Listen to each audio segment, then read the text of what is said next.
Welcome to Metaphysical Soul Speak. I'm your host, Alanna Fox Starks. Hey guys, I hope that you're doing really well in this moment in time. And if you are listening to this within the limits of what I'm about to say, then you may participate in what I'm about to tell you about. I want to do a prediction show for 2020, for the next decade or the next year. I want to hear your predictions. So as long as they are predictions that we can confirm and verify by the end of the year next year. So, I mean, if you predict something about your Aunt Millie, I'm not going to be able to predict and verify that so much. But if you predict something about people or places or world events or things that you think are going to take place in the next year, I want to hear about it. We'll record it, and then next year we will see who was right. And so I was thinking this would be super fun. This is what Art Bell used to do for many, many years. It's one of my favorite times of the year when he would do his predictions.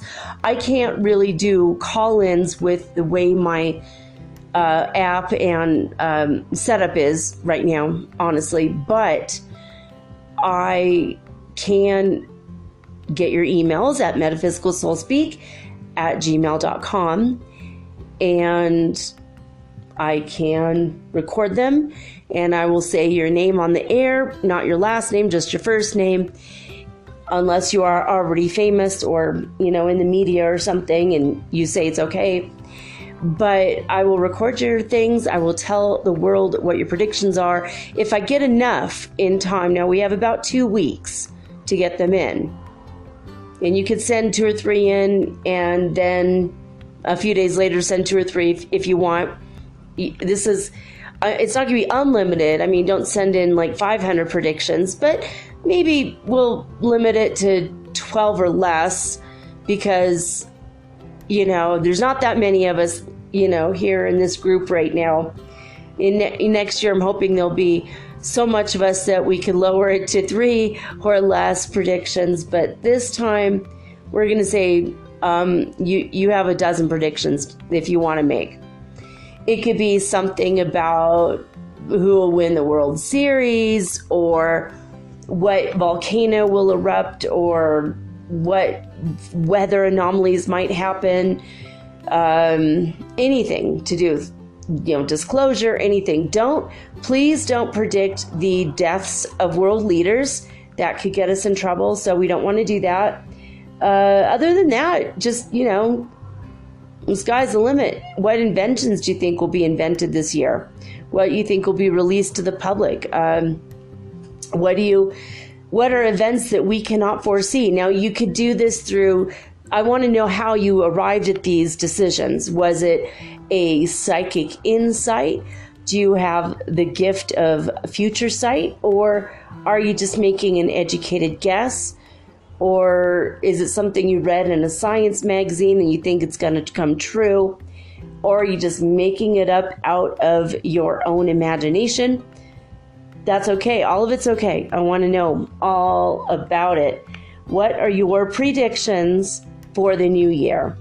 I'm still, for the next week, taking the stories about Santa Claus or Christmas miracles or anything that has happened to you of a miraculous or deeply spiritual, anything that's out of the ordinary holiday occurrence. So it doesn't have to always be a Christmas miracle or Santa Claus. Any religion, even if you're not religious, if something deeply profound and spiritual happened, maybe you met an angel, or someone helped you and then you turn around, they were gone. That kind of story. If you want to, anything that happened around the holidays, I want to hear about it. And then we still have about another week of that. Now I'm going to get into some of the things that are going on. I found this website called watchers.news. Watching the world evolve and transform. That's their tagline. So this is a pretty cool website, guys. This tells us pretty much all the stuff that is going on in the world, with our planet, with the sun, weather, everything, volcanoes, everything. So I'm just going to give you a quick rundown of what's going on this week, things that are happening, but I'm not going to get into too much detail. I'm just going to pretty much give you the headlines, okay? So apparently there's been in Uganda landslides and widespread flooding, and the rain keeps continuing in Uganda. So, in all these places, please feel free to pray for either the whole world in general or these specific places. Your choice. Dealer's choice. No. All right. Firefighters conduct backburning ahead of aggravating weather in New South Wales, Australia.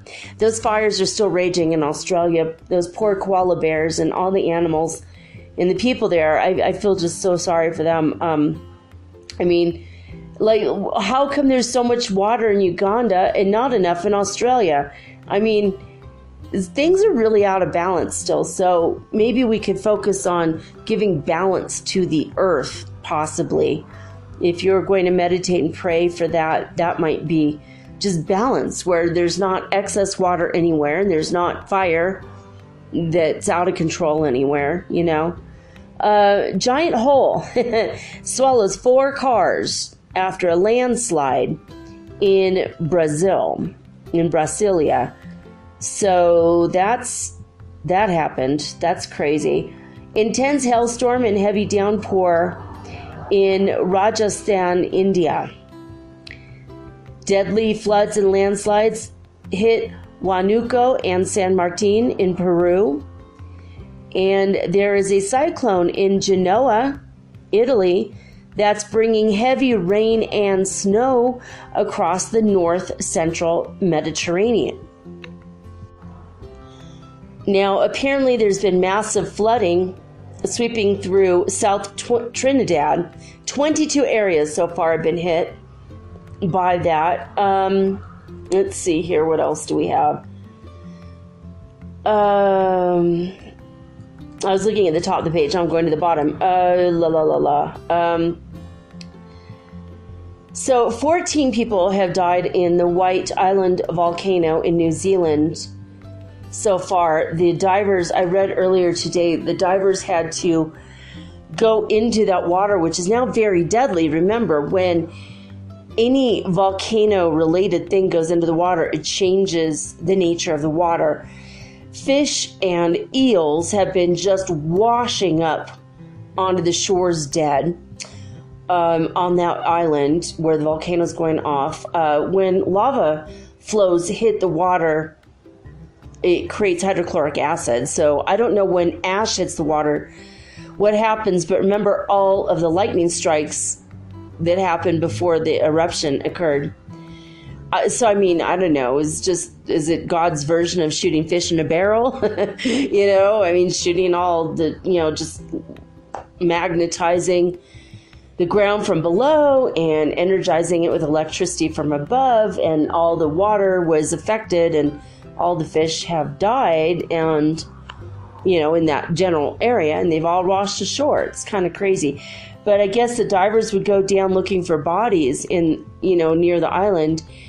And then they would come up, and quickly the team on the shore would pour fresh water on them, because the water surrounding the island is so deadly. The energy of the chemistry of the water has changed considerably. So I thought that was pretty crazy. So obviously pray for the people that were there. There were tourists from all over the world. There was a family of 4. The young girl, the mom stayed back on the boat, and so the dad took 2 sisters on the island, and one of the girls was being treated with horrible injuries. I think she died maybe, and then her dad and her sister were still being treated for injuries. Several of the people that were treated for injuries, a couple of them died, but it's already like 14 people. I mean, volcanoes are no joke, maybe just don't go on that volcano trek, you know what I mean? Like, when I was looking up Sangay today, the Sangay volcano, which is just 70 miles from me, and then again, it's like every time the wind shifts, we get a bunch of ash over here. But it's like particulate matter. It's like you can't even see it, but it's there. And I've had a rough time breathing for a few days now. It's still going off. It's still erupting, by the way. And today was it erupting, and the ash was going up 19,000 feet into the air above the volcano. And yesterday was 20,000 feet. But luckily, flights were able to, they've resumed. I don't know, out of Cuenca, I haven't heard a single airplane for days, but at least in Guayaquil, probably Quito, the air service has resumed. But it's crazy, man. It's like I've never lived this close to an ongoing erupting volcano. It's been like 4 days or something since it started. So saw a picture of it. It's just really awesome. And I saw a picture of Reventador going off, and literally it's a picture like the smoke, it's like a man's face.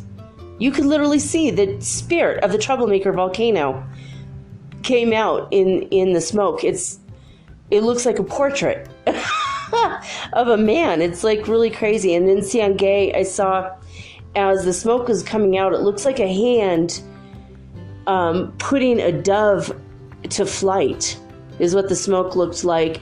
And then next to that was a puff of smoke bowing like it looked like a little monk boy, like it looked like a little boy, and he's bowing his head in reverence, and he looked like he had a shaved head and robes on, and he's in a meditative posture, and he's bowing to the volcano. So that was the energy that I felt from the volcano. But when my friend sent me this picture, I blew up the picture, and I was like studying it the way that I divine messages from clouds. And I looked at this, and this volcano, like Reventador, you could tell he's up to no good. When you see his smoke come out and his face in the smoke, it's like, dude, he's just a troublemaker, and he's enjoying being a troublemaker. But the Sangay volcano, I was looking at this, and this energy of this volcano is different, and it's lovely. It's like such a beautiful energy to it.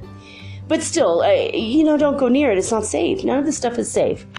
Now, in other parts of Ecuador, we have deadly floods and landslides in the Morona, Santiago provinces, and I don't exactly know where this is. It looks like it might be in northern Ecuador. Again, not near me at all, thank you God, but still, I mean, just pray for all these people. Bomb cyclone has spawned a severe blizzard in Iceland, and it's on course to hit Britain, actually. So, strong winds and snow. Now, that was a couple days ago, so it might be hitting there now, or maybe by tomorrow. There was a little explosion for 3 minutes in Alaska in one of the volcanoes there called Shishalden, and that spewed ash into the air 25,000 feet. Now this is another weird one. In Brisbane, Australia, a freak storm dumped 6 months worth of rain in one night. This was on Wednesday the 11th. I am absolutely blown away by that. They got 4 inches of rain in an hour, which, I mean, for Australia, that's a lot. In California, that's just, a Saturday in winter. But I mean, I've literally seen it snow like up to 2 feet overnight where I used to live. But this is unheard of for this. Now they're having floods, obviously. There's pictures of cars like driving through the water and it's covering the tires. So the city saw that in just over an hour, and it made one of the highest 24-hour rainfall totals like ever. 5 killed and 35 people missing in a gold mine landslide in Badakhshan, Afghanistan. So that's very sad. These people were really poor and they were trying to get gold, so they would change their life. So I'm sad about that. That's such a bummer. In Bolivia, a tornado formed at 13,200 feet above sea level. This is the highest altitude twister ever. It was near the El Alto International Airport, and it's the highest airport in the world at 13,313 feet in Bolivia, and that was last Sunday, so that was like 6 days ago. Only minor damages have been reported about that. Just wanted to remind you guys, if you haven't checked it out yet, you might want to go out and look for the meteors. There's a meteor shower right now, the Geminids meteor shower. It's expected to peak today, and it can be producing up to 120 multicolored meteors per hour. So the moon will only be 4 days past full phase at the shower's peak. So it will provide a little bit of interference in the actual being able to see the meteors. It'll provide too much light. So keep that in mind if you go out meteor hunting, if you want to go check it out. Hopefully, though, you will be able to see a couple, shooting stars. Why not make a wish, right? All right, so let's see. I'm going to get over to the news over here. Let's see, blah, blah, blah. I'm excited about the prediction show. If you guys do this, if you guys participate, it's going to be a really cool prediction show. So I'll be excited about that. All right. Basically, in Italy, the Schumann resonance was calm. So that was it. That's for the whole day, just as calm. One word. That was that. Now, in heartmath.org in California, they say that the Schumann resonance was 57 hertz frequency at midnight, and it went down to 49 hertz frequency by 5 a.m. And in Hofuf, Saudi Arabia, there's 0 straight across the board still. In Lithuania, they start off at 95 hertz frequency at midnight and went down to 93 by 5 a.m. In Alberta, Canada, they start off at 83 hertz frequency at midnight and went down to 79 hertz frequency by 5 a.m. In Northland, New Zealand, they start off at 59 hertz frequency at midnight and went down to 53 by 9 a.m. I mean 5 a.m., not 9 a.m. Sorry about that. I got confused. It says 5/9, and I was born at 5:09. I don't know if I was thinking that or not. And also, I don't know if you heard the explosion in the background. The cannon went off, which means it's another saint's feast day. The local Catholic Church thinks that's okay to just send, like, I don't know if you hear that. There's another one. 2 more.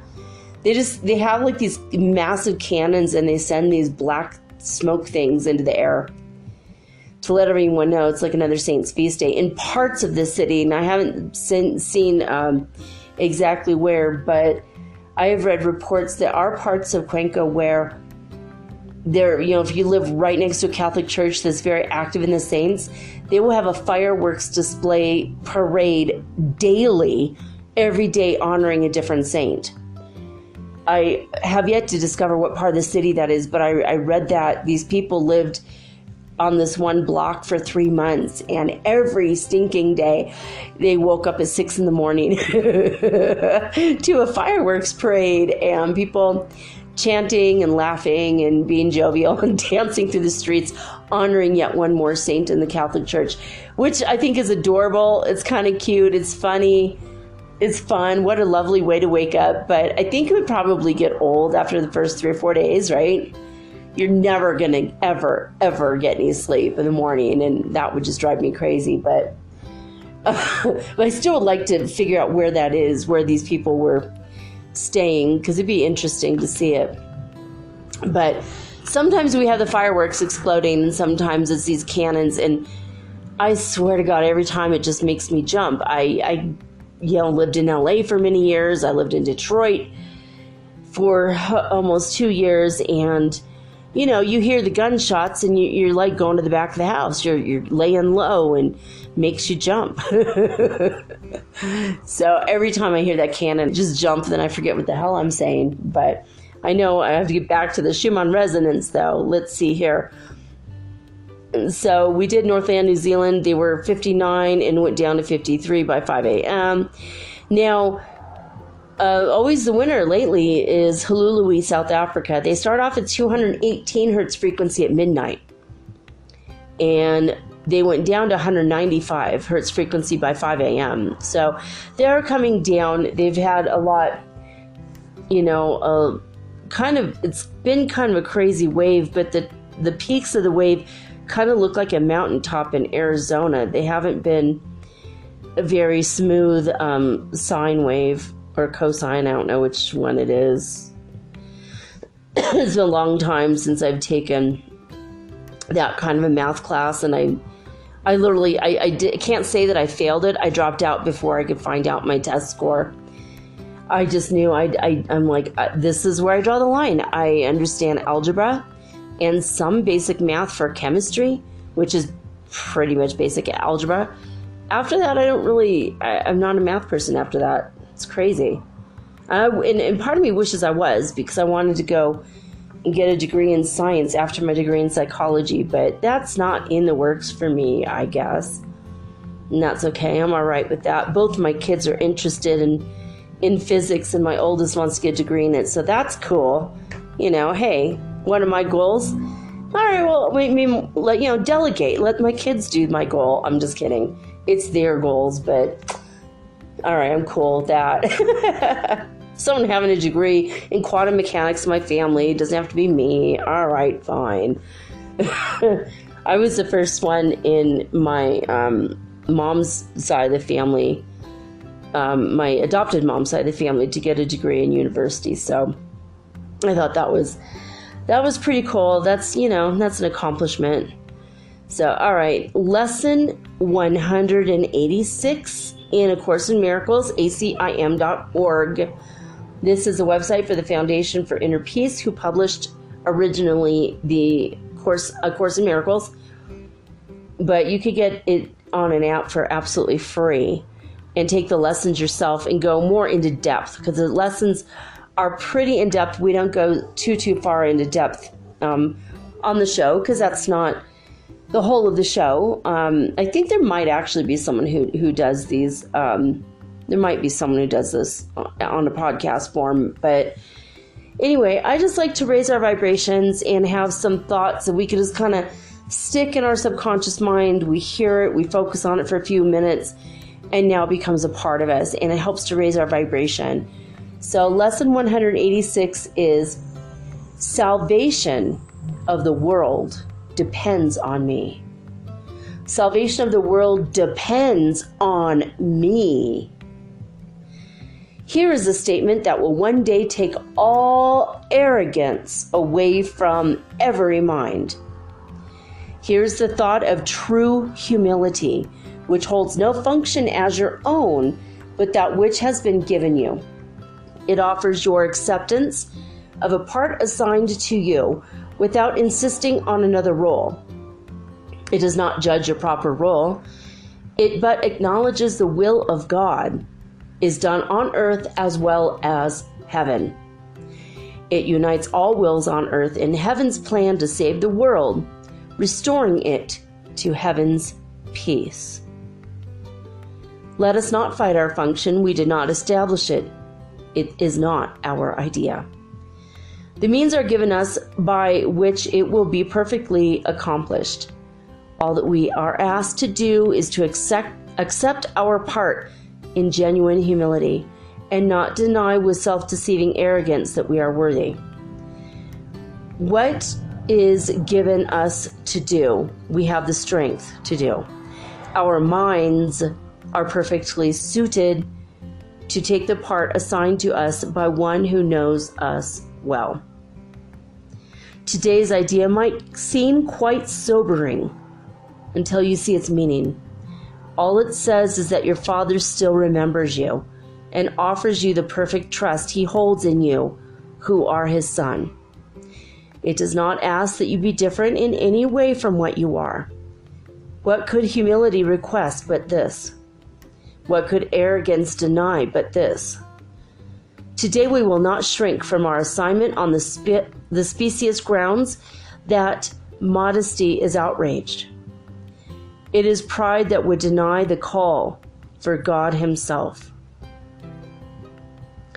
All false humility we lay aside today, that we may listen to God's voice reveal to us what he would have us do. We do not doubt our adequacy for the function he will offer us. We will be certain only that he knows our strengths, our wisdom, and our holiness. And if he deems us worthy, so we are. It is but arrogance that judges us otherwise. I think I told you guys that before, didn't I? Like, to judge yourself in who you are, what you look like, or whatever, is to literally deny or second guess God. It's to judge God, and that to me is the ultimate sin. So instead, you must look at yourself the way God looks at you. You're perfect, you're worthy, you're beautiful, you are loved, and you are worthy of all of it. You are worthy to inherit the kingdom of God. You are worthy to inherit all of the gifts that God has in store for you. And you're worthy of love. So if you don't love yourself, you're second guessing God's judgment of having made you. And that's not good. Don't do that. So there are 14 paragraphs in this lesson, 186. Salvation of the world depends on me.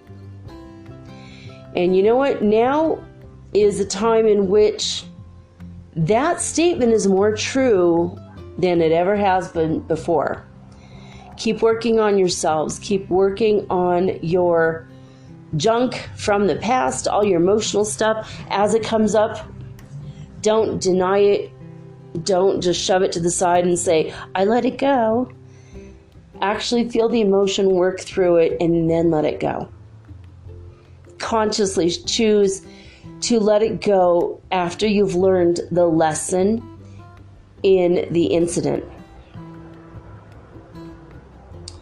So I watched another video today from Sarah O'Brien. I swear, I know she's my soul family. I know it.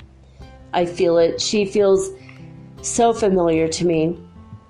And she's such a being of love and light. She had this very long video that she did. And she's talking about the divine masculine, divine feminine, which I mentioned yesterday.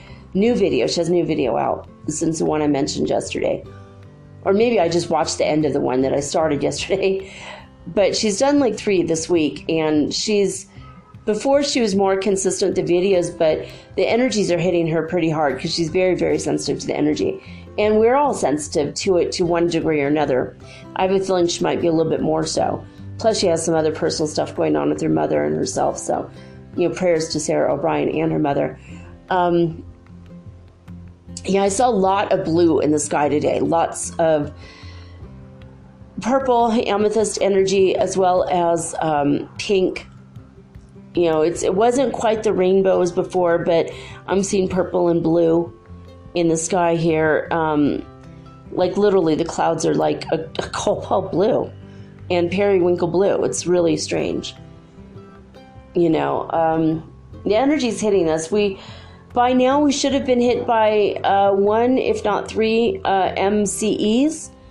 You know, solar flares have come in the form of plasma towards Earth.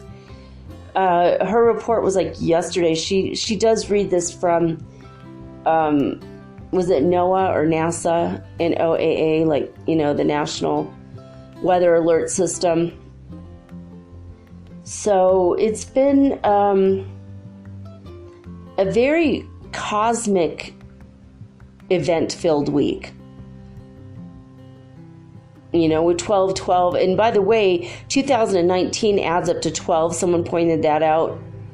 So 12/12 at 12/12 with the full moon was like 12/12/12/12/12. I think if you try hard enough, you can probably find 12/12s, and that's just adds up to 144. Oh my God. So I'm sure if you try really hard, you probably could. You know, in 12 seconds, 12/12 in 12 seconds. I don't know, but it was a trippy day. Yesterday was Friday the 13th, and I'm recording this on Saturday the 14th, and I'm just looking at all these events, all the things around the world. Like it's been pretty crazy. You know, no one is going to be unaffected by this. That's what Evelyn Paglini said.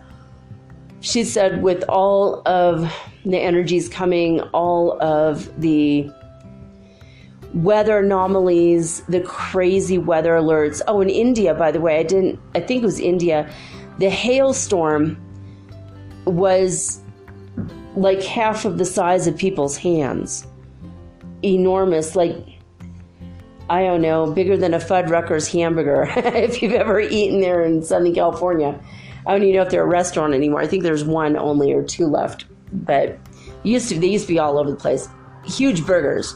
But that's like the size of the hail. Probably I shouldn't have mentioned burgers in relation to India. That was, I'm not going to say in poor taste. Hamburgers are delicious. But I'm like trying to think in my mind, like, quick think, Elena. What's this? You know, it's like, I don't know. It's like maybe if you had a softball that was squished, you know, half, you know, cut a softball in half. And that was about the size of the hail that I saw. A lot of breakthroughs have been coming down the pike in science lately. I don't understand any of them because my biorhythms are so low right now that I'm just like, oh, not understanding science. Give me 2 weeks. I'll just be super sharp again. But scientists have discovered the charged particles on the outside of Earth that's kind of swarming around Earth, and they're starting to understand more about our interaction with the sun and everything, and the plasma rays, the CMEs, the solar winds, the cosmic energy coming in, and how it's affecting the magnetosphere. So they're studying it actively. I'm glad to know that, because it's really, there's some things that we really should know about more than we do by now, I think. And, you know, now that there's a big crack in the magnetosphere and we're completely always being bombarded lately with radiation from the cosmos, and we're going to, in 2 days, according to Sarah O'Brien, she was looking at the supernova that occurred in the center of the universe. And that shockwave, there's several shockwaves have been sent our way. And what she said, what's happening is, it's like the shockwave is coming from the other side of Earth, and it's going through the Earth and hitting the sun, and it keeps going, but then the sun is reacting back, like shoving energy back. That's then hitting the Earth. So we're getting like a double whammy every time the shockwaves from the supernova come this way. And then I'm also thinking, well, we're getting hit from the shockwave of the supernova, and that's lighting up and charging the particles of the planet, as well as charging up the crystals inside the planet. And then the sun comes and sends all that back to the planet.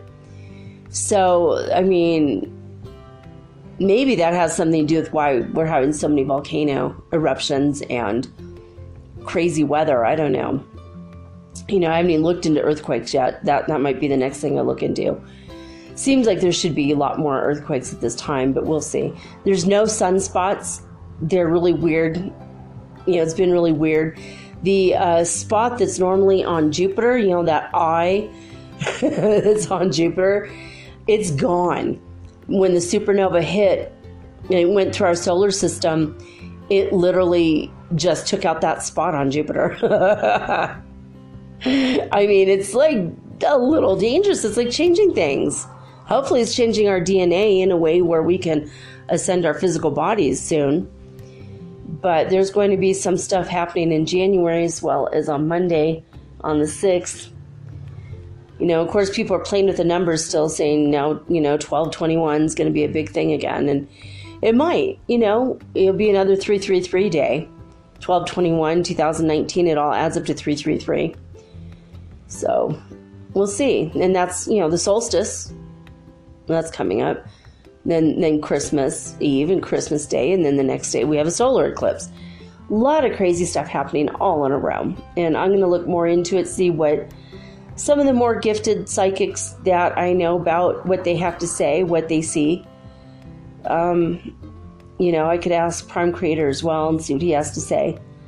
But I think it's all for our benefit. And I feel like we should not ever be afraid, even though it seems a little crazy and scary. We should always know that everything that happens, no matter what happens, we're all safe because we're all being protected by the loving hand of God. All is safe and perfect and in divine order at all times.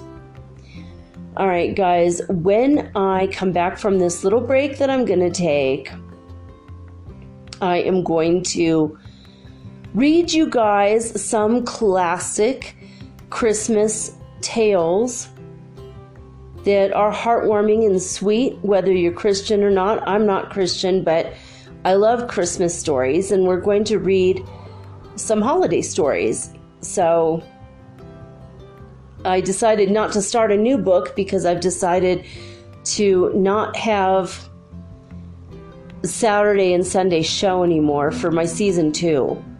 I'm going to do 5 shows a week, Monday through Friday, and take my weekends off to spend my son's last year as a child.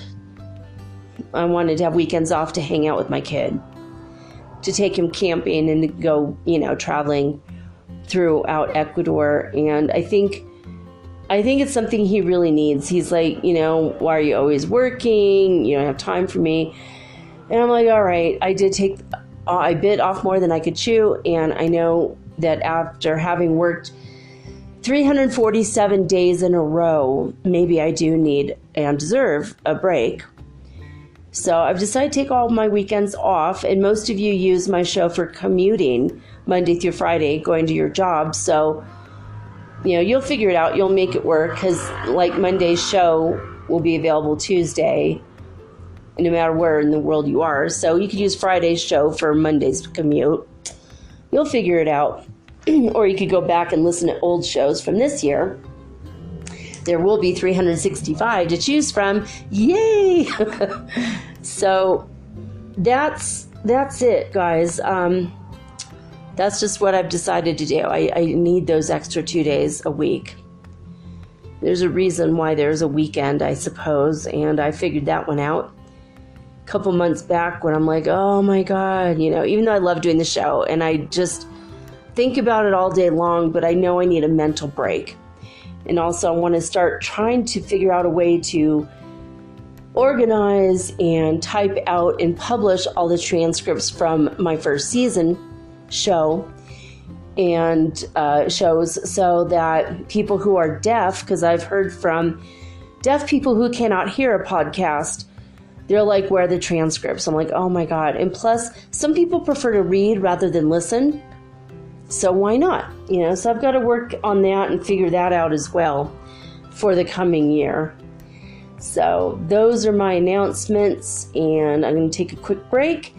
And when I come back, we are going to read some Christmas classic stories right after this.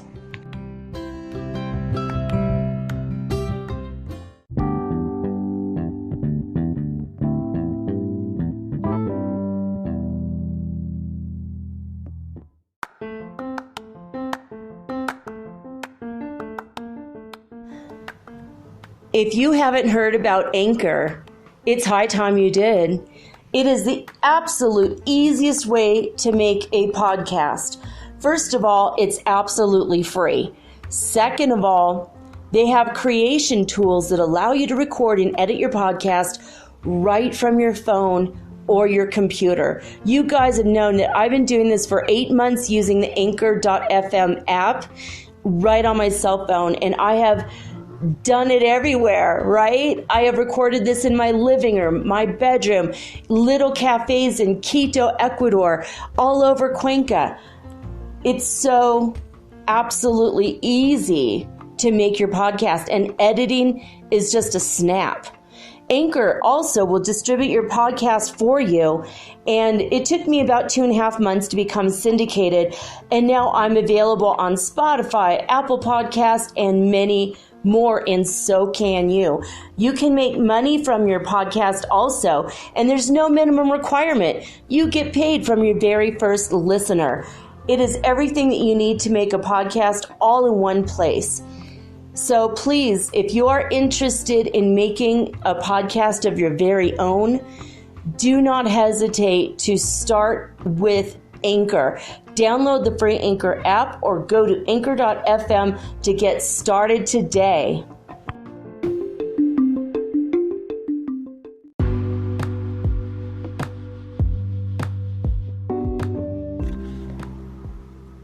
Metaphysical Soul Speak is run on sponsors and listener support. This means listeners like you.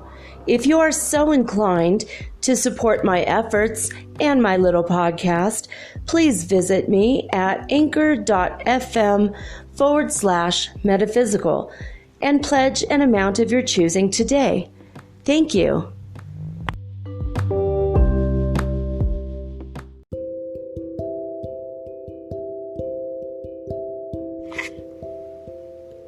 Okay, guys, I'm going to start off with a kid-friendly version of the Hanukkah story because Hanukkah is before Christmas, and I just realized I should probably take from as many traditions as possible because this time of year isn't only for the Christians. I myself am not even Christian, even though I grew up with the Christian, Christmas stories and all that, but I'm not even a Christian, but I feel like Christians seem to dominate this time of year, holiday-wise, right?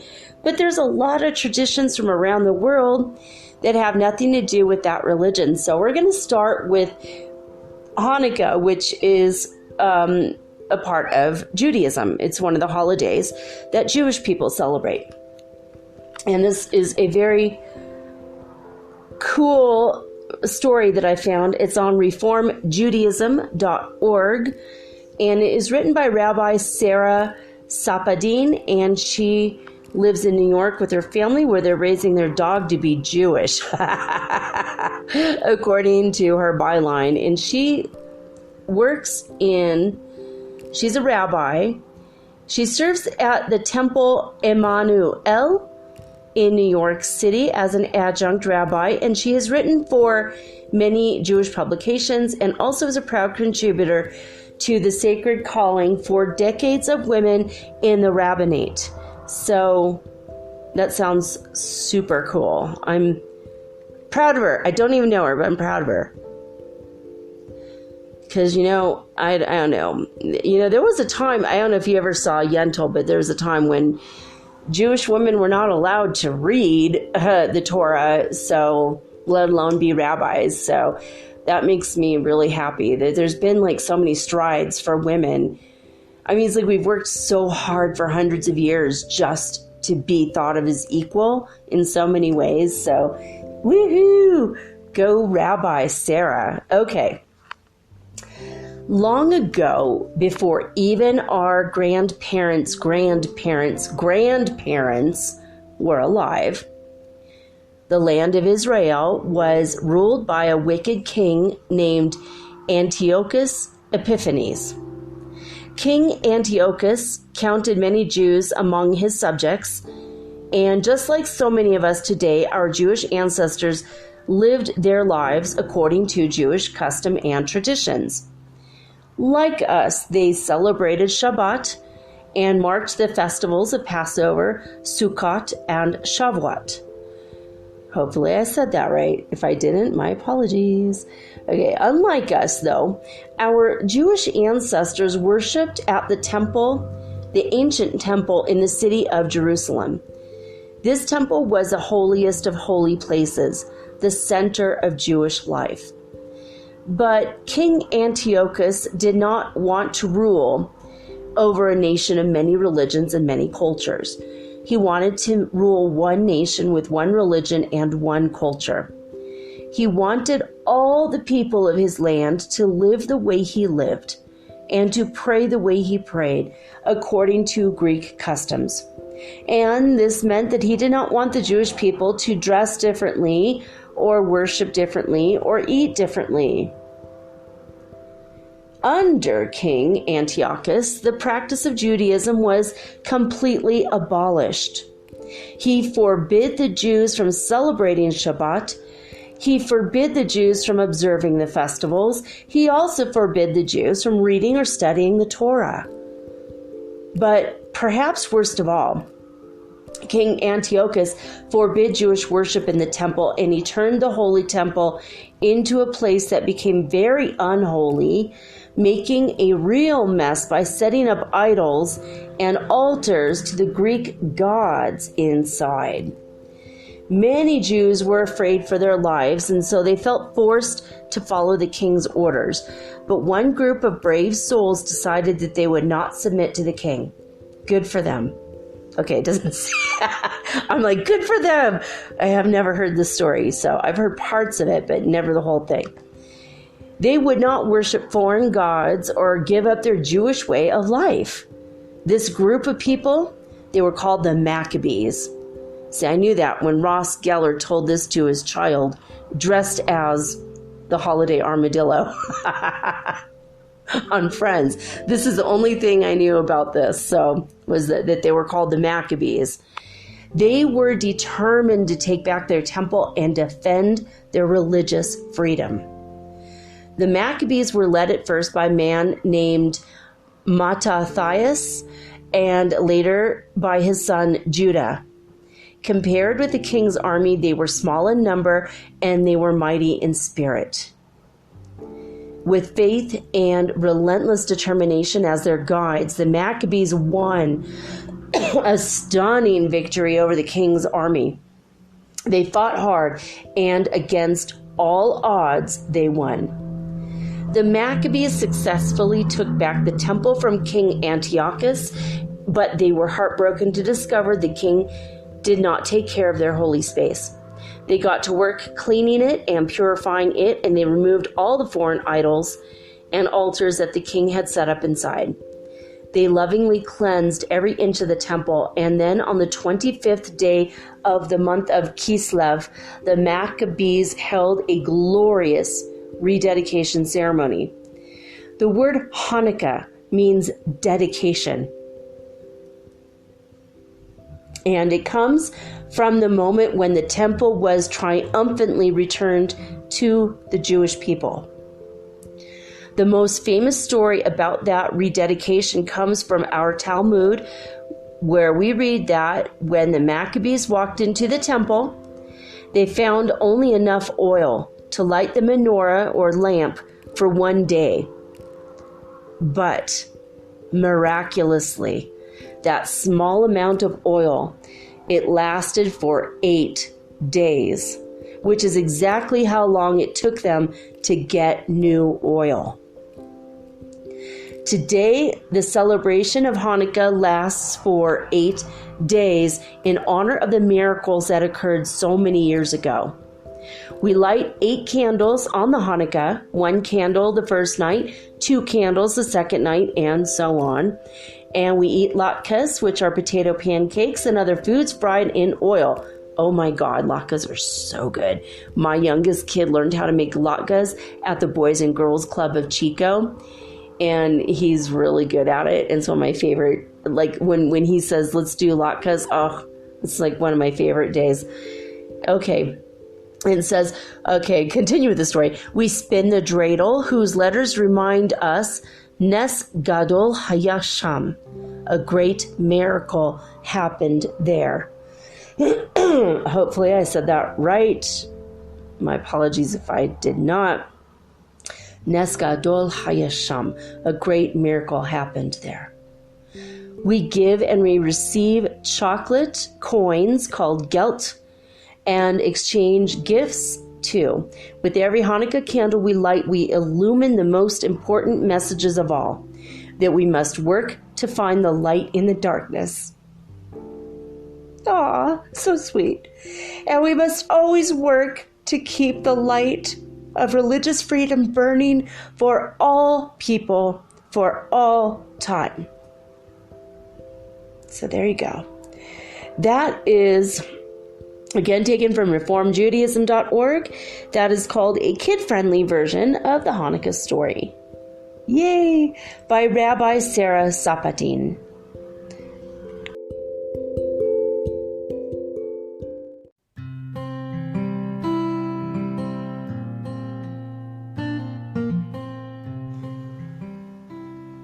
Now, this story is a holiday classic, and it has a lovely message. It's one of my favorite stories, and it is taken from Gutenberg.org, and it is called The Gift of the Magi by O. Henry. $1.87. That was all. And 60 cents of it was in pennies. Pennies saved 1 and 2 at a time by bulldozing the grocer and the vegetable man and the butcher until one's cheeks burned with the silent imputation of parsimony that such close dealing implied. 3 times Della counted it. $1.87. And the next day would be Christmas. There was clearly nothing to do but flop down on the shabby little couch and howl. So Della did it, which instigates the moral reflection that life is made up of sobs, sniffles, and smiles, with sniffles predominating. While the mistress of the home is gradually subsiding from the first stage to the second, take a look at the home. A furnished flat at $8 per week. It did not exactly beggar description, but it certainly had that word on the lookout for the Medicancy squad. In the vestibule below was a letter box, into which no letter would go, and an electric button from which no mortal finger could coax a ring. Also appertaining thereunto was a card bearing the name Mr. James Dillingham Young. The Dillingham had been flung to the breeze during a former period of prosperity when its possessor was being paid $30 per week. And now when the income was shrunk to $20, though, they were thinking seriously of contracting to a modest and unassuming D period. But whenever Mr. James Dillingham Young came home and reached his flat, above he was called Jim, and greatly hugged by Mrs. James Dillingham Young, already introduced to you as Della, which is all very good. Della finished her cry and attended to her cheeks with the powder rag. She stood by the window and looked out dully at a gray cat walking a gray fence in a gray backyard. Tomorrow would be Christmas Day, and she only had $1.87 with which to buy Jim a present. She had been saving every penny she could for months, with this result. $20 a week doesn't go far. Expenses had been greater than she had calculated. They always are. Only $1.87 to buy a present for Jim. Her Jim. Many a happy hour she had spent planning for something nice for him. Something fine and rare and sterling. Something just a little bit near to being worthy of the honor of being owned by Jim. There was a pier glass between the windows of the room. Perhaps you've seen a pier glass in an $8 flat.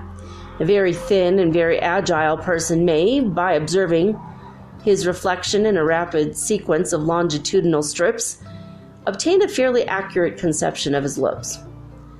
Della, being slender, had mastered the art.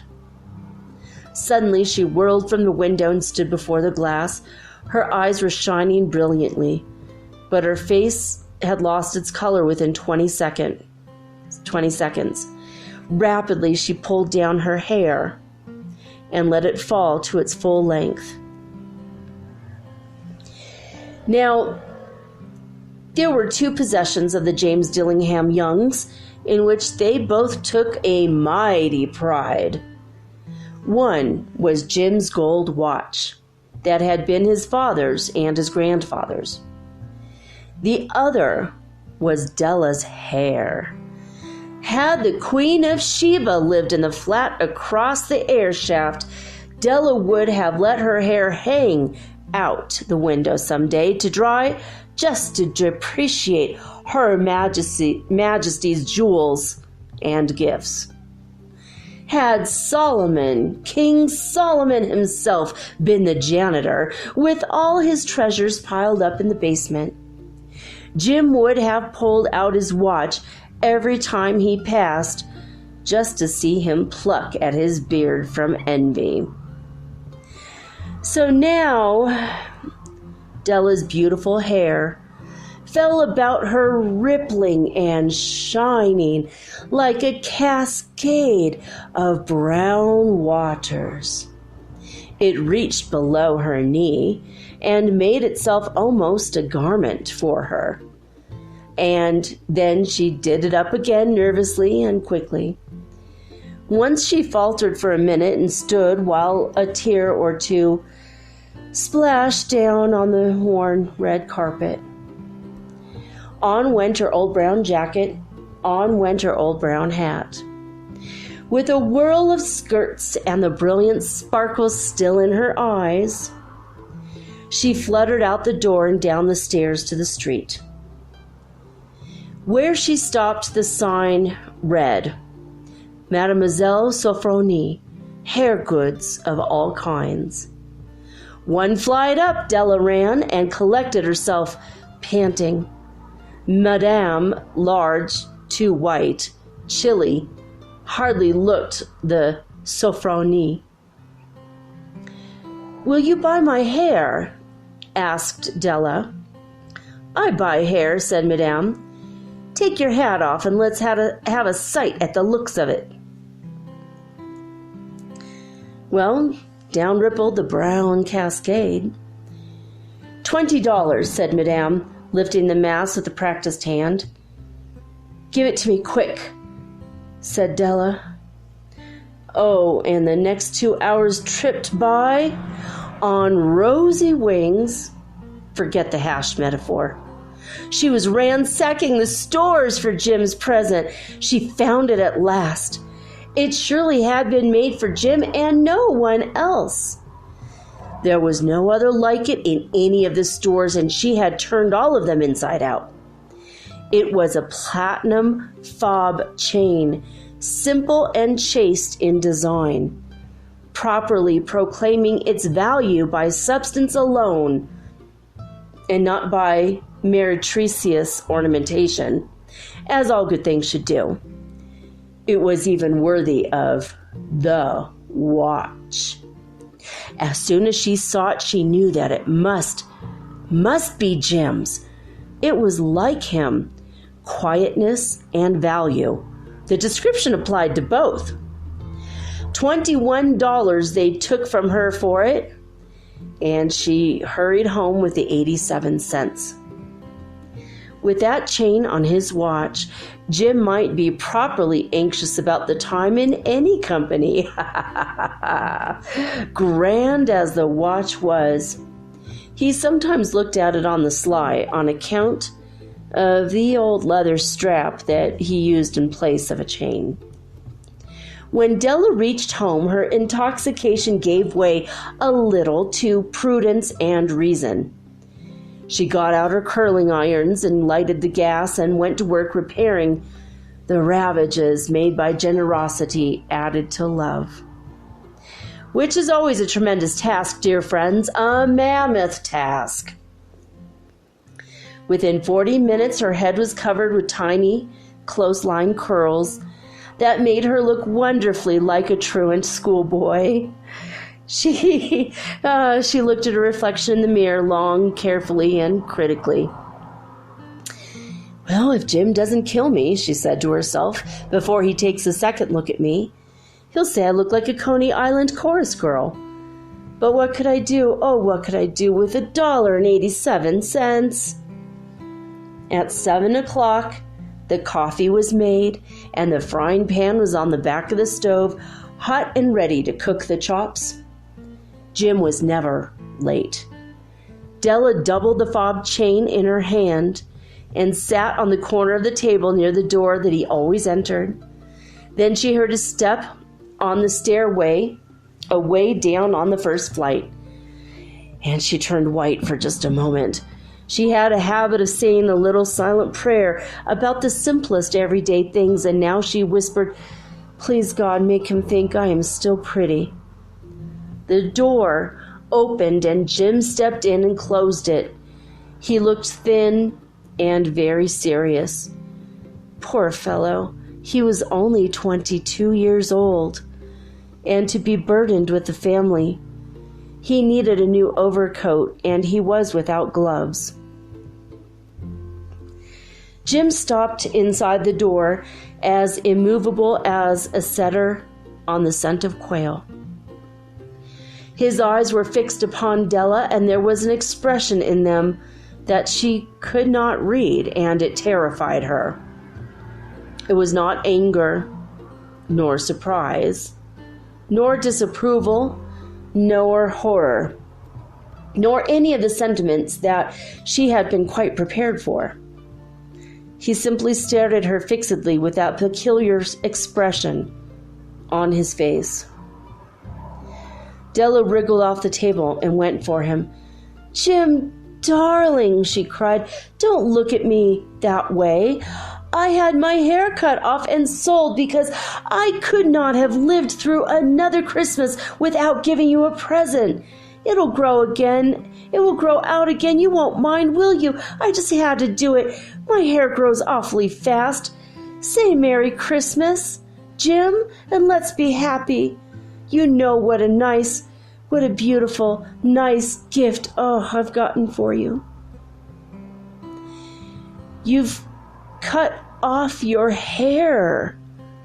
asked Jim laboriously, as if he had not arrived at that patent fact yet, even after the hardest of mental labor. "Cut it off and sold it," said Della. "Don't you like me just as well anyhow? I'm me without my hair, ain't I?" Jim looked about the room curiously.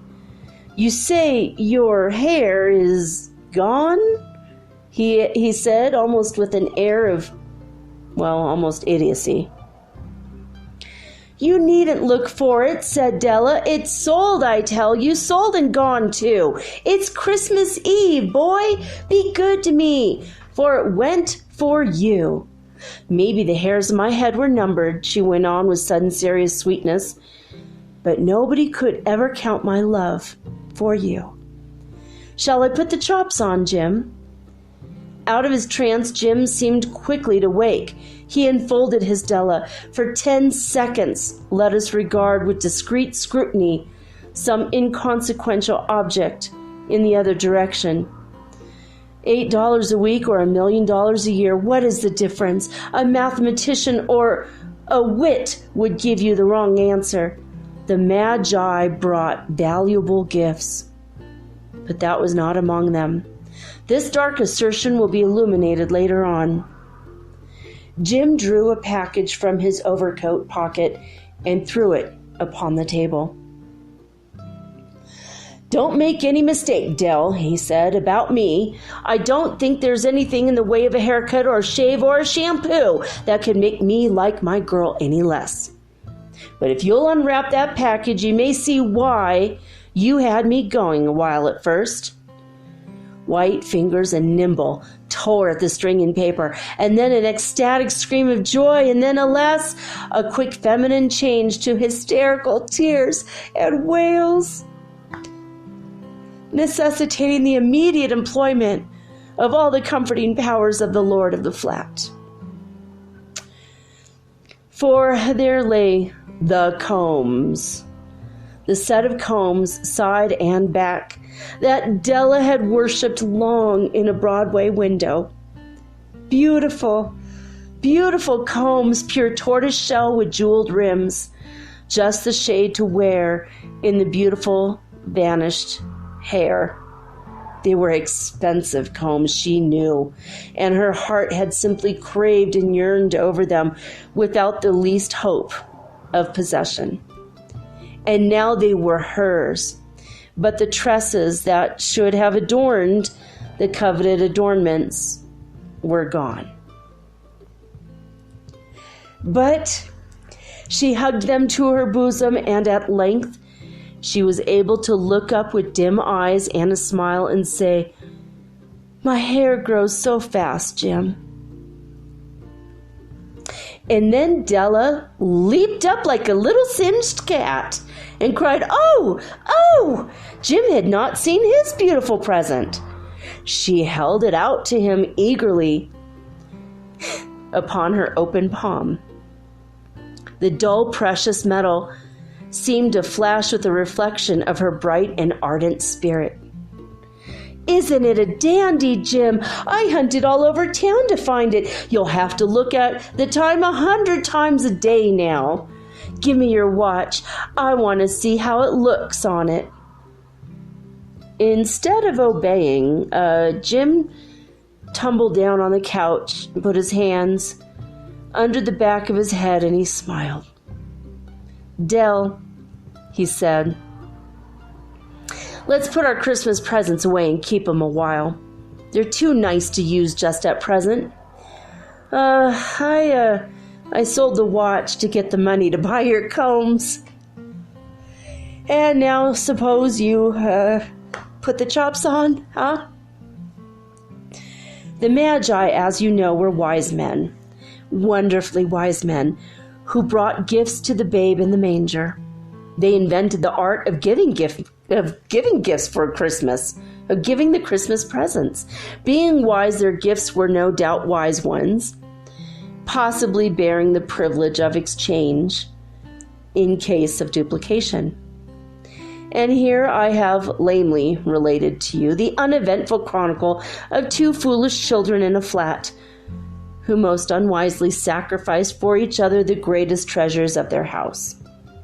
But in a last word to the wise of these days, let it be said that of all who give gifts, these two were the wisest. Of all who give gifts and receive gifts, such as they are wisest. Everywhere they are wisest. They are the Magi.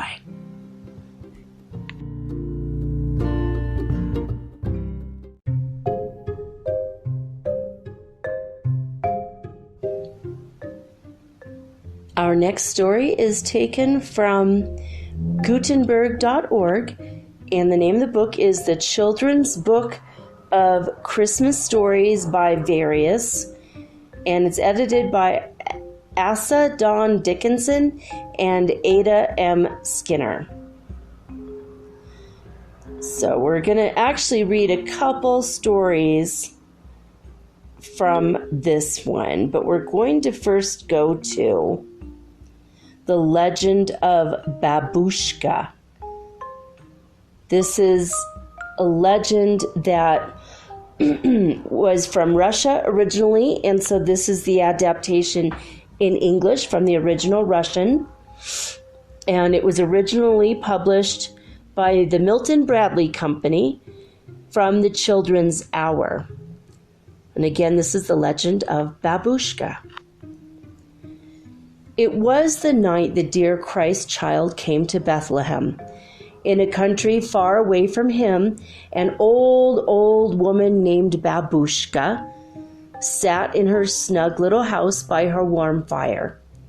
The wind was drifting the snow outside and howling down the chimney, but it only made Babooshka's fire burn more brightly. "How glad I am that I may stay indoors," said Babooshka, holding her hands out to the bright blaze.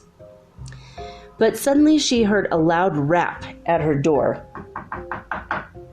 She opened it and let her candle shone on 3 men standing outside in the snow.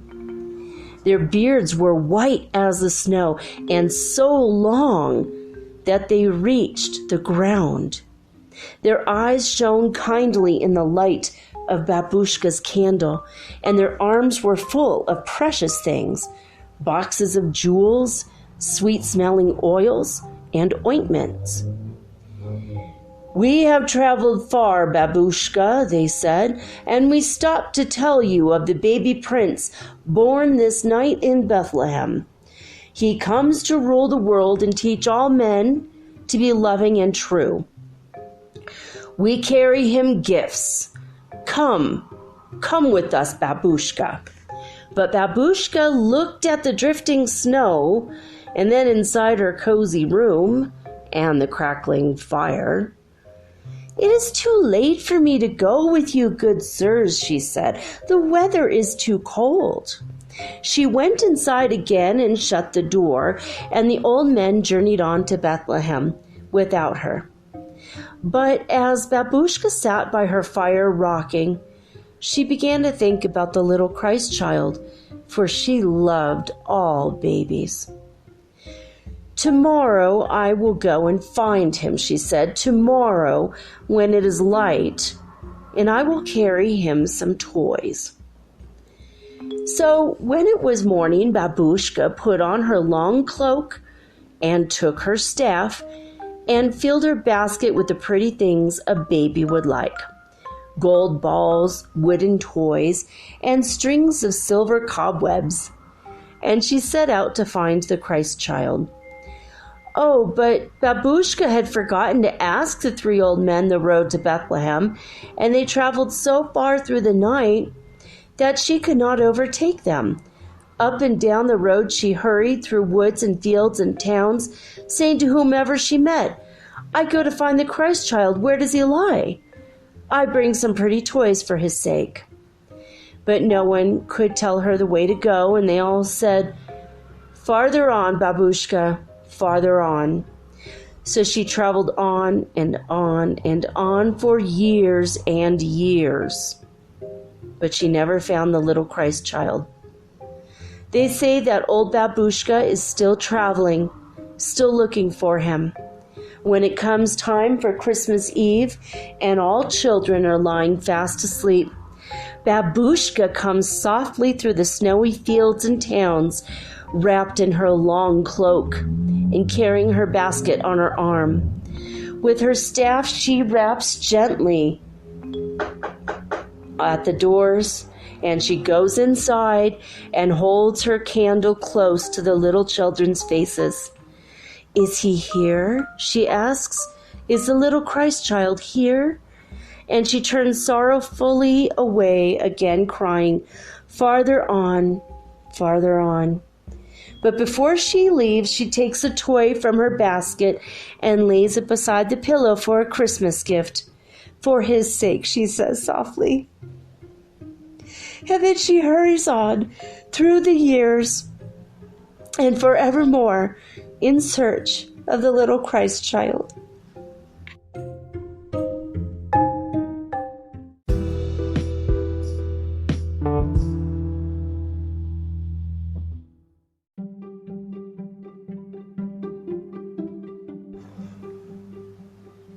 This next story is taken from the same book as the babooshka story, and it's found on Gutenberg.org, Christmas Stories for Children. This little story is called The First Christmas Tree by Lucy Wheelock. Two little children were sitting by the fire one cold winter's night. All at once they heard a timid knock at the door, and one ran to open it.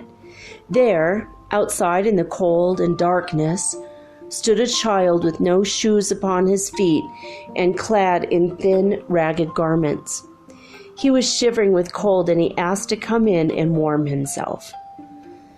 "Yes, come in," cried both the children. "You shall have our place by the fire. Come in." They drew the little stranger to their warm seat and shared their supper with him, and gave him their bed while they slept on a hard bench. In the night, they were awakened by strains of sweet music. Looking out, they saw a band of children in shining garments approaching the house. They were playing on golden harps, and the air was full of melody. Suddenly, the strange child stood before them, no longer cold and ragged, but clad in silvery light. His soft voice said, "I was cold and you took me in. I was hungry and you fed me. I was tired and you gave me your bed. I am the Christ child, wandering through the world to bring happiness and peace to all good children. As you have given to me, so may this tree every year give rich fruit to you." So saying, he broke a branch from the fir tree that grew near the door. He planted it into the ground, and he disappeared. And the branch grew into a great tree, and every year it bore wonderful fruit for the kind children.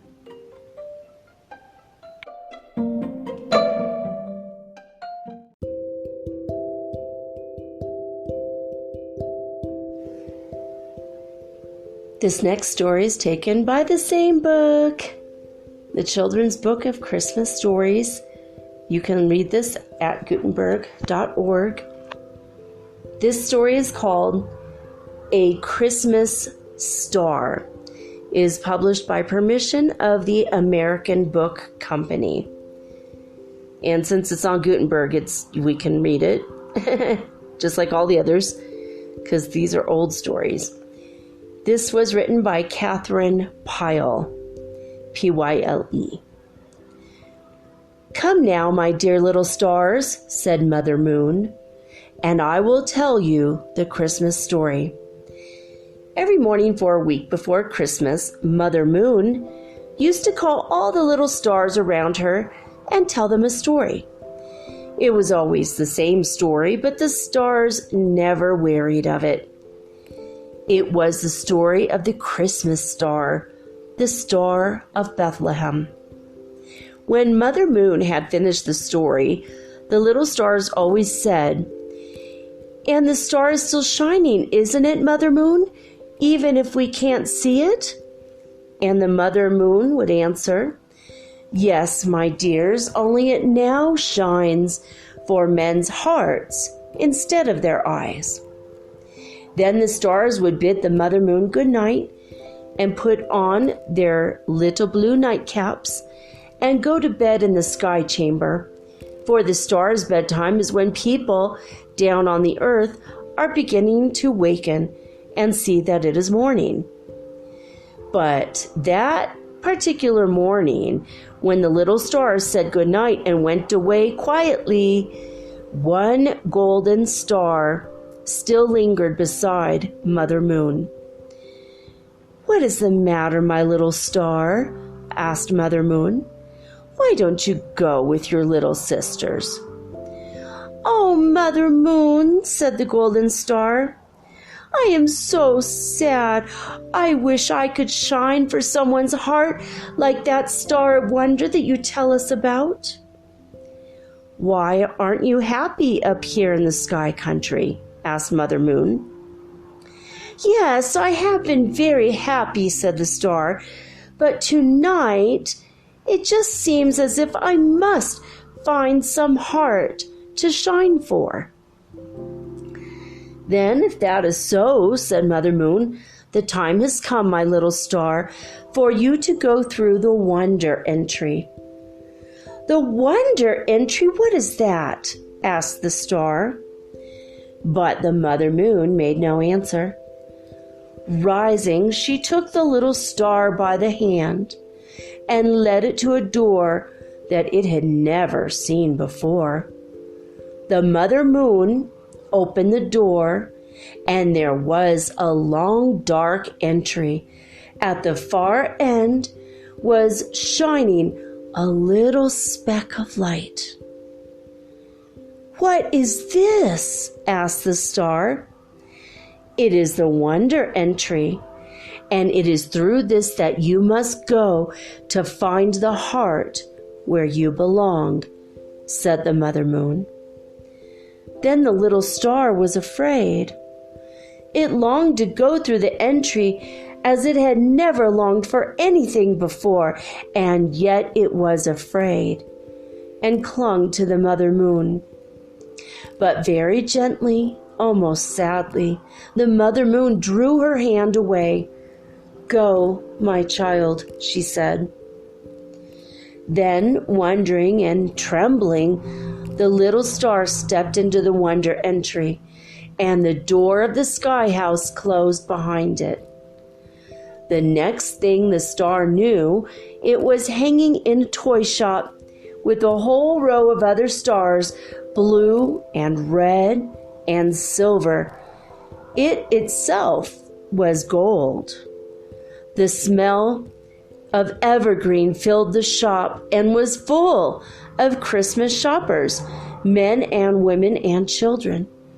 But of them all, the star looked at no one but a little boy standing in front of the counter. For as soon as the star saw the child, it knew that he was the one to whom it belonged. The little boy was standing beside a sweet-faced woman in a long black veil, and he was not looking at anything in particular. The star shook and trembled on the string that held it, because it was afraid lest the child would not see it, or lest if he did, he would not know it as his star. The lady had a number of toys on the counter before her, and she was saying, "Now, I think we have presents for everyone. There's the doll for Lou, the game for Ned, and the music box for May, and then the rocking horse and the sled." Suddenly the little boy caught her by the arm. "Oh, Mother," he said. He had seen the star. "Well, what is it, darling?" asked the lady. "Oh, Mother, just see that star up there. I do wish I had it." "Oh, my dear, we have so many things for the Christmas tree," said the mother. "Yes, I know, but I do want the star," said the child. "Very well," said the mother, smiling. "Then we will take that too." So the star was taken down from the place where it hung and wrapped up in a piece of paper. And all the while it thrilled with joy, for now it belonged to its little boy. It was not until the afternoon before Christmas, when the tree was being decorated, that the golden star was unwrapped and taken out from the paper. "Here is something else," said the sweet-faced lady. "We must hang this on the tree. Paul took such a fancy to it that I had to get it for him. He will never be satisfied unless we hang it on too." "Oh, yes," said someone else who was helping to decorate the tree. "We will hang it up here at the very top." So the little star hung on the highest branch of the Christmas tree. That evening, all the candles were lighted on the Christmas tree, and there were so many that they fairly dazzled the eyes. and the gold and the silver balls, the fairies and the glass fruits shone and twinkled in the light. And high above them all shone the golden star. At 7 o'clock a bell was rung, and then the folding doors of the room where the Christmas tree stood were thrown open, and a crowd of children came trooping in. They laughed and they shouted and they pointed and all talked together, and after a while there was music, and presents were taken from the tree and given to the children. How different it was all from the great wide still sky house. But the star had never been so happy in all its life, for the little boy was there. He stood apart from the other children, looking up at the star with his hands clasped behind him, and he did not seem to care for the toys and the games. At last it was all over. The lights were put out, the children went home, and the house grew still. Then the ornaments on the tree began to talk among themselves. "So that is all over," said a silver ball, "and it was very gay this evening, the gayest Christmas I remember." "Yes," said a glass bunch of grapes, "the best of it is over. Of course, people will come to look at us for several days yet, but it won't be like this evening. And then I suppose we'll be laid away for another year," said a paper fairy. "Really, it seems hardly worthwhile, such a few days out of the year, and then to be shut up again in that dark box. I almost wish I were a paper doll." The bunch of grapes was wrong in saying that people would come to look at the Christmas tree the next few days, for it stood neglected in the library, and nobody came near it. Everybody in the house went about very quietly with anxious faces, for the little boy was ill. At last, one evening, a woman came into the room with a servant. The woman wore the cap and the apron of a nurse. "That is it," she said, pointing to the golden star. The servant climbed up on the steps and took down the star and put it in the nurse's hand, and she carried it out into the hall and upstairs to a room where the little boy lay. The sweet-faced lady was sitting by the bed, and as the nurse came in, she held out her hand for the star. "Is this what you wanted, my darling?" she asked, bending over the little boy.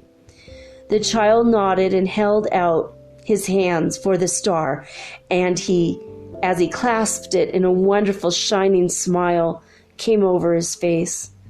The next the little boy's room was very still and dark. The golden piece of paper that had been the star lay on the table beside the bed, its 5 points very sharp and bright. But it was not the real star any more than a person's body is the real person. The real star was living and now shining in the little boy's heart. And it had gone out with him into a new and more beautiful sky country than it had ever known before. The sky country where the little child angels live, each one carrying in its heart its own particular star.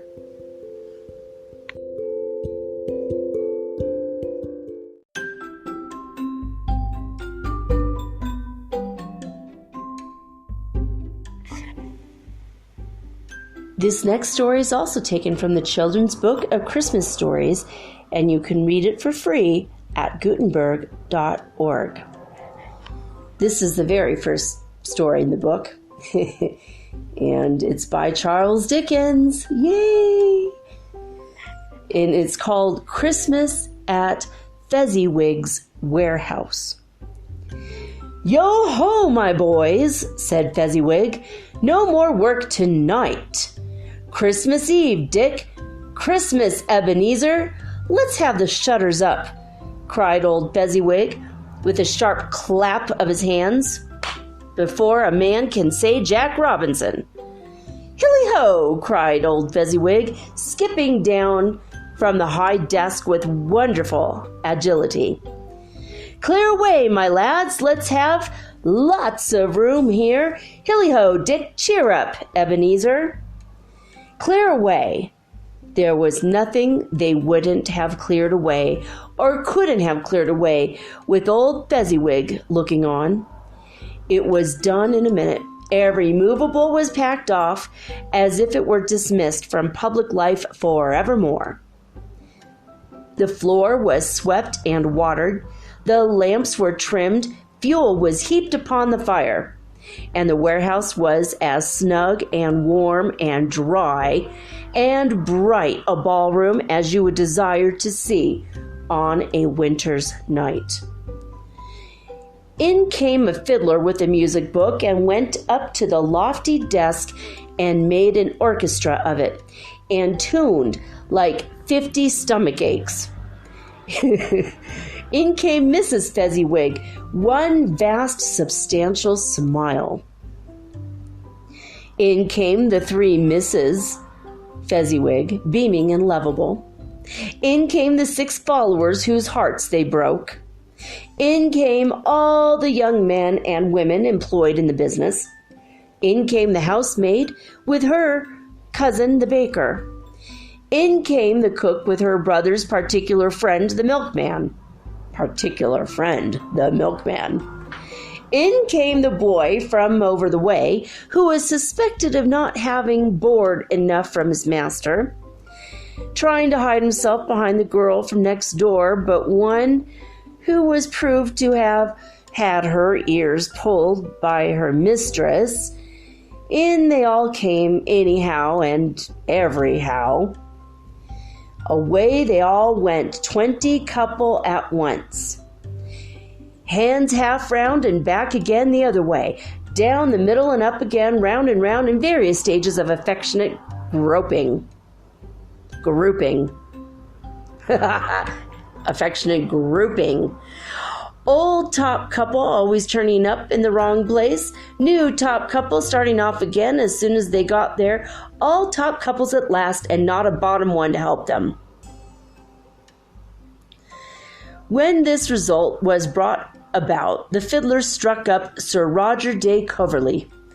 Then old Fezziwig stood out to dance with Mrs. Fezziwig. Top couple, too, with a good stiff piece of work cut out for them.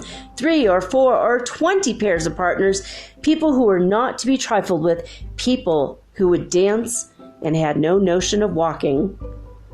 But if they had been thrice as many, 4 times as many, old Fezziwig would have been a match for them, and so would Mrs. Fezziwig.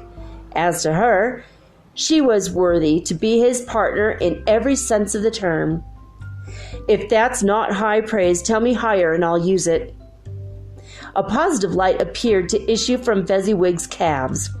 They shone in every part of the dance like moons. You couldn't have predicted at any given time what would become of them next.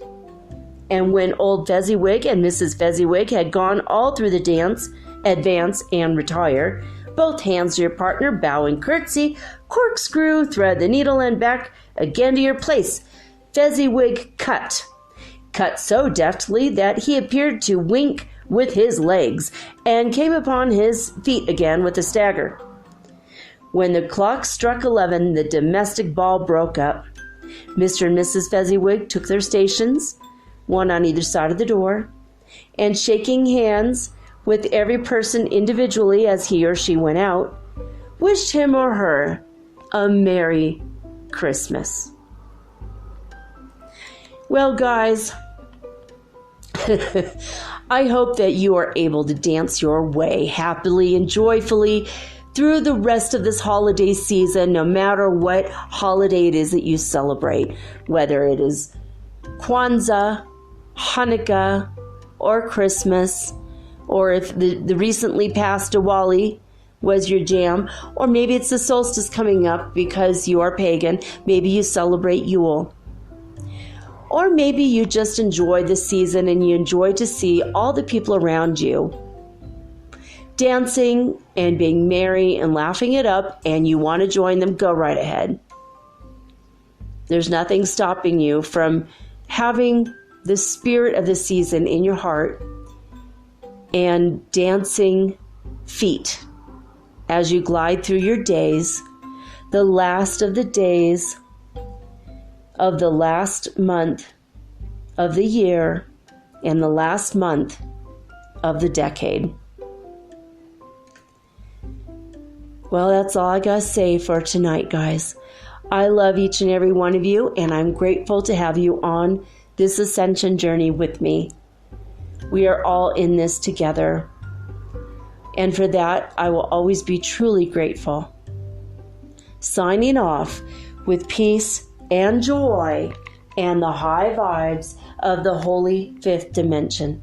Until next time, guys, peace.